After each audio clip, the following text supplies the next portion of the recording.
uririmbira Uwiteka indirimbo nshya, twaje gukora ibitangaza mu gihugu cyawe.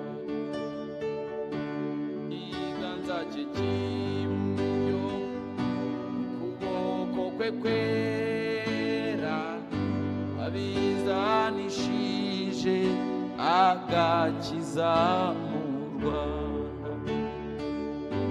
Ibutse imbabazi ze, ibutse umurava we, abigirira igihugu cyacu cy'u Rwanda. Abo ku mpera z'isi bose babonye agakiza kacu, bati koko u Rwanda rutwitima,